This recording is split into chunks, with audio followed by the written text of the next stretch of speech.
सृष्टि बचपन से ही दिखने में सुंदर नहीं थी, लेकिन अमीर बाप की बेटी सृष्टि पर उसकी माँ जान छिड़कती। मेरी बेटी कितनी प्यारी है। भगवान सबको सृष्टि जैसी बेटी दे। सृष्टि धीरे धीरे बड़ी होती है। एक दिन सृष्टि की सहेली कहती है, तू दिखने में कितनी अजीब सी है, लेकिन मैं जानती हूँ हम सब में सबसे अच्छी शादी तो तेरी ही होगी। तेरे पापा अमीर जो है। और बता नहीं सकते यार, दहेज तो हर कोई देता है, ये क्या ज्यादा ले जाएगी अपने पति के लिए? अरे बड़े शहर में कोठी है इसके पापा की। अरे पापा की है ना, कौन सी इसकी है? इसकी होती तब तो कोई भी लड़का इससे शादी कर लेता। अरे पापा की मतलब पापा की है तो मेरी ही है ना? किसने कहा? अब तेरी तो तब होगी ना जब तेरा भाई ना हो। वैसे भी शादी के बाद सारी प्रॉपर्टी भाई के नाम होती है। सृष्टि समझ जाती है कि उसे किसी भी हालत में माँ बाप की सारी प्रॉपर्टी को अपने नाम करना है, लेकिन कैसे? एक दिन सृष्टि का भाई शीनू कहता है, बहन क्या कर रही है? तुझसे एक बात करनी है। अरे हाँ हाँ करना, मैं तो तेरी बहन हूँ। बहन मेरी लाइफ में ना एक लड़की है, बहुत अच्छी है। मैं सोच रहा हूँ माँ और पापा से बात करूँ शादी के लिए। सृष्टि को समझ में आ जाता है कि भाई की शादी होते ही भाभी उसे एक दिन भी घर में बर्दाश्त नहीं करेगी। क्या बात है भाई, बताना कौन है वो? यार वो बहुत अच्छी लड़की है, पढ़ी लिखी है, मेरे साथ जॉब भी करती है। बस एक प्रॉब्लम है। प्रॉब्लम? क्या प्रॉब्लम है भाई? यार वो शादीशुदा है, लेकिन उसके पति ने उसे सिर्फ इसलिए छोड़ दिया क्योंकि उसके माँ बाप दहेज नहीं दे पाए। सृष्टि ये सुनकर न जाने क्यों खुश हो जाती है। अरे भाई तो क्या हुआ, लड़की तुझे तो पसंद है ना? शीनू को लगता है कि बहन उसे समझ रही है। वो इस बात से अनजान होता है कि उसकी बहन की मंशा पूरा घर हड़पने की है। सृष्टि अपनी माँ से कहती है, मम्मी मुझे तो बहुत चिंता है, पता है शीनू क्या कर रहा है? अरे क्या कर रहा है? वो तो काम पर जाता है और वापस घर आता है। नहीं ना माँ, वो यही तो नहीं कर रहा, बाकी सब कर रहा है। आपको पता है उससे प्यार है, और वो भी एक शादीशुदा लड़की से।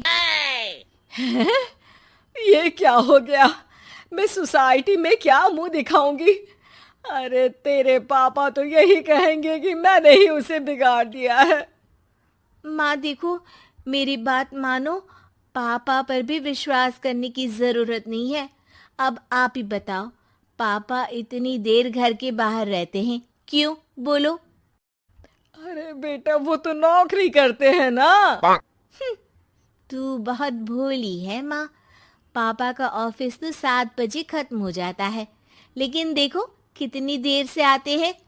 अरे नहीं नहीं बेटा, ऐसी कोई बात नहीं है।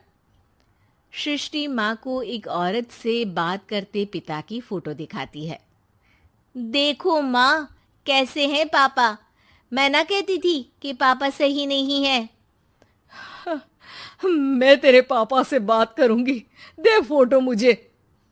ओ माँ, वो तो डिलीट हो गई। लेकिन चल, तूने तो देख लिया ना, पापा से बाद में बात कर लेना। और हाँ, मेरा नाम बिल्कुल मत लेना, हाँ माँ? अब क्या था, सृष्टि के माँ और पिता के बीच झगड़ा होना शुरू हो जाता है। सृष्टि के मन में क्या चल रहा था कोई नहीं जानता था। एक दिन, माँ सृष्टि के लिए एक लड़का देखा है, वो लोग शाम को उसे देखने आने वाले हैं। और हाँ माँ, एक खुशखबरी, मैं और पापा मिलकर एक नया बिजनेस ट्राई कर रहे हैं। शाम को लड़का आता है, सांवले रंग का। सृष्टि को तो बिल्कुल भी पसंद नहीं आता। लड़की की माँ कहती है, लड़की का चेहरा तो कोई खास नहीं, लेकिन अगर मेरे बेटे को आप लोग सेटल कर दें तो मैं उसकी शादी आपकी बेटी से करवा दूं। सृष्टि को लड़का बिल्कुल पसंद नहीं था।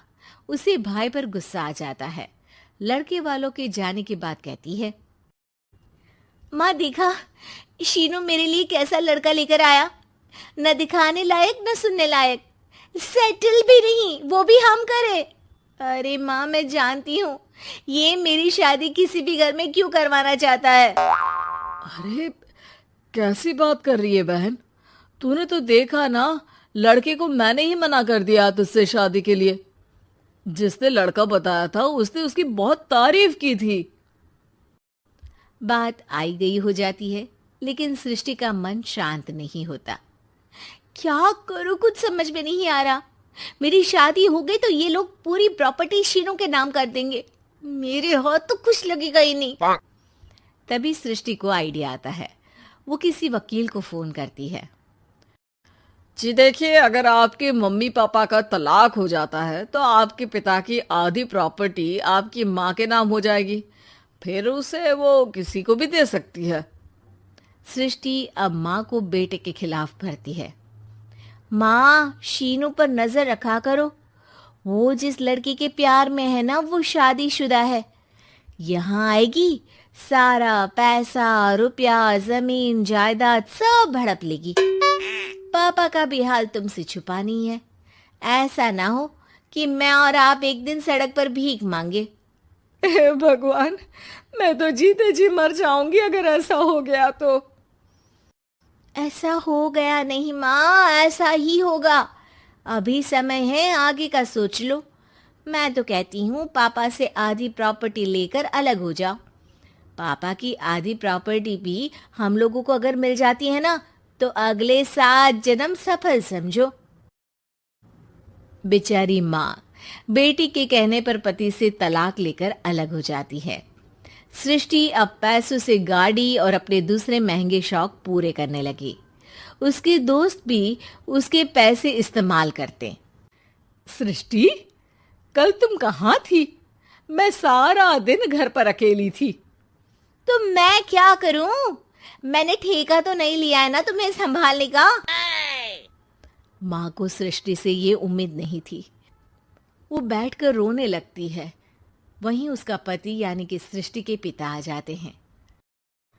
मैं जानता था कि तुम्हारा यही हाल होगा, तो आपने मुझे रोका क्यों नहीं? मैं रोकता तो तुम रुकती क्या? सृष्टि के कहने पर तुमने मुझ पर अपने बेटे पर शक किया, लेकिन तुम ये भूल गई कि कैसे हम दोनों ने मिलकर जीवन में इतना सब खड़ा किया। माँ पति के गले लग जाती है। मुझे माफ कर दीजिए, मैंने आपकी कमाई का एक बड़ा हिस्सा गवा दिया। कोई बात नहीं, तुम साथ हो तो मैं ऐसी 7 प्रॉपर्टी खड़ी कर दूंगा।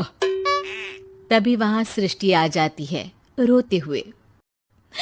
माँ, मयंक ने मुझे छोड़ दिया। वो बोल रहा था जब तक मेरे पास पैसे थे तब तक ही वो मेरे साथ था। पापा, माँ, मुझे माफ कर दीजिए।